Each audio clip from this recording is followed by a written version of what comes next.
Bonjour à tous, bienvenue sur ma chaîne. Alors moi je m'appelle Pulchérie. Déjà tout d'abord pour commencer, abonne-toi en appuyant sur la petite cloche en haut à droite pour recevoir toutes les notifications lors de la sortie de toutes mes nouvelles vidéos.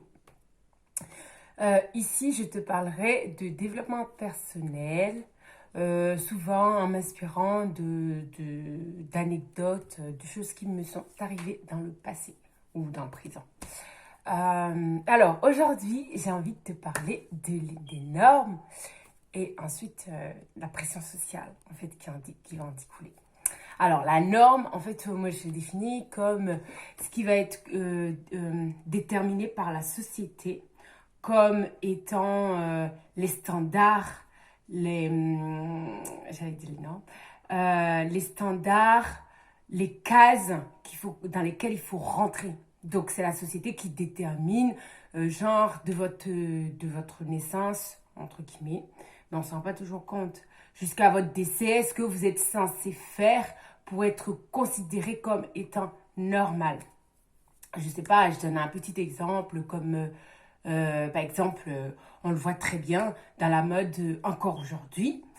Et ben pour être bien perçu, il faut avoir un corps d'athlète, faut être mince, faut porter du 36, du 38. 38, voilà, ça c'est la taille standard. Là, quand tu portes du 38, tu rentres dans la norme déterminée par la société. Voilà. Une autre norme voudrait aussi que toute femme ait envie d'être maman. Voilà. La maternité doit être innée. Alors qu'on le rencontre très bien aujourd'hui. Il y a des femmes qui ne se voient absolument pas être mères. Enfin, elles, ça ne fait pas du tout partie de leur projet de vie. Et ça, très, très souvent, pour en avoir discuté avec des amis autour de moi ou les échos que j'ai à gauche, à droite, et ben, les gens ont du mal à accepter ce fait-là, qu'il y ait des femmes qui n'ont pas envie de jouir du bonheur de la maternité parce que ça ne fait pas partie de leur standard. Ça, voilà. Et donc, à partir des normes, je trouve que les normes, elles donnent lieu ensuite à une pression. Et la pression sociale, elle voudrait que du coup, elle voudrait te forcer à rentrer dans ces cases-là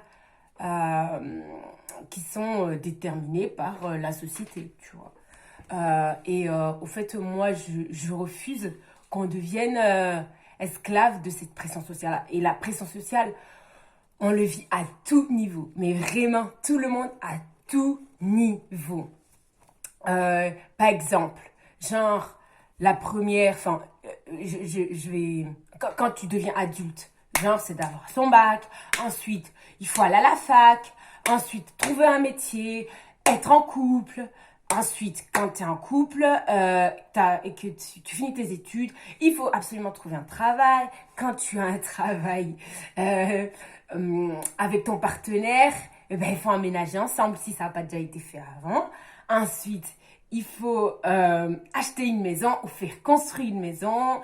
Par la suite, les enfants, ainsi de suite, etc., etc. Ah oui, j'oubliais, le mariage, voilà, etc., etc. Et en fait, c'est la pression en permanence parce que la société, bien aidée de tes parents, bien sûr, ils veulent te faire passer les trucs step by step, alors que des fois, enfin, ces choses-là ne font pas partie de ton idéal à toi. Et en fait, là où je veux en venir aussi, pour refaire le petit lien avec la norme dont je parlais au départ, c'est qu'en fait, nous, en tant que femmes, je trouve qu'il est temps qu'on arrête de se laisser dicter ce qu'on doit faire de nos vies. Bien entendu, tout parent aspire à ce que son enfant le rende fier, etc., etc.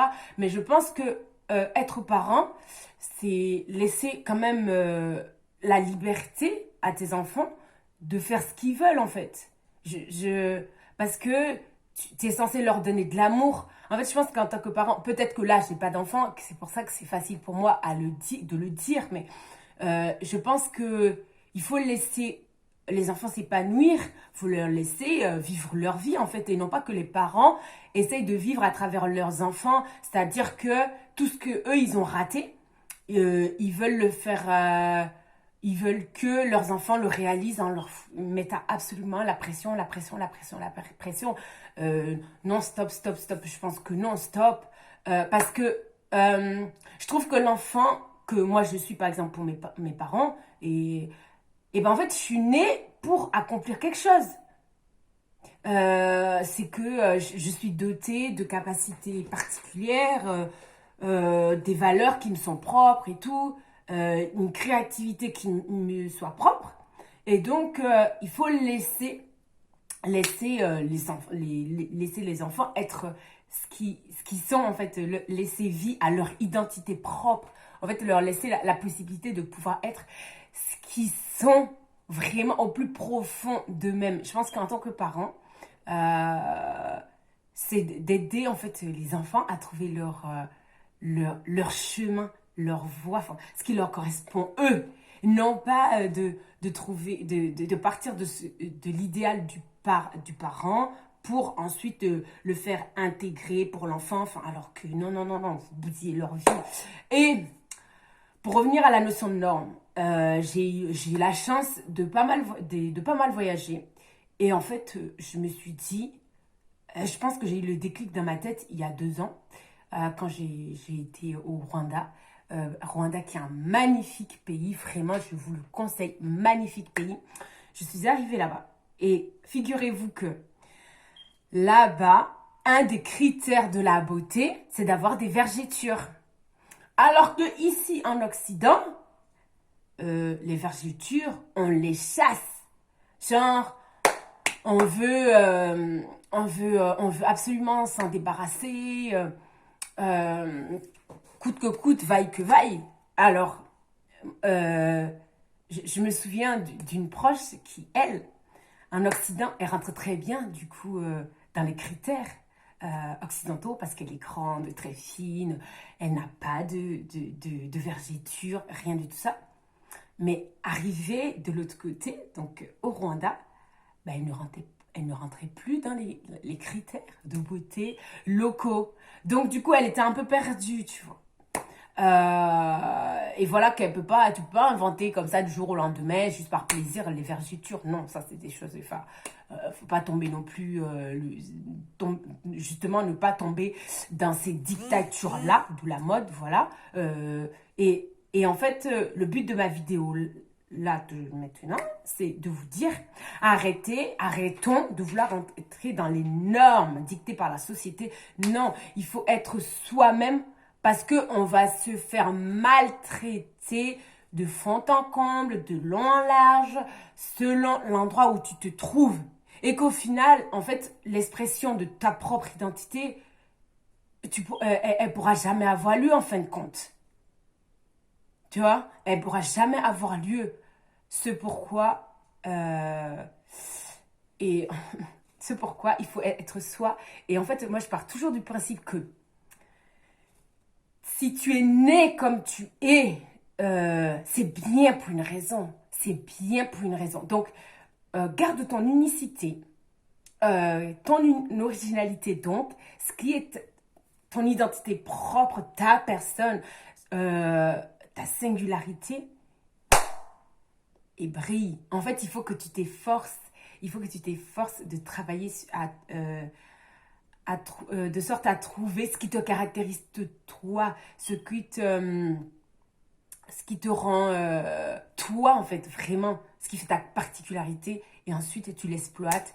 Et voilà, tu vas briller. Et donc, à partir du moment où tu vas briller, en fait, c'est toi qui vas imposer ta norme et c'est les autres qui vont suivre. Enfin, voilà. Genre, invente ton univers, invente ton monde, sois toi-même. Sur ce, j'espère que ma vidéo t'aura bien plu. Je te souhaite une bonne fin d'après-midi. À très vite!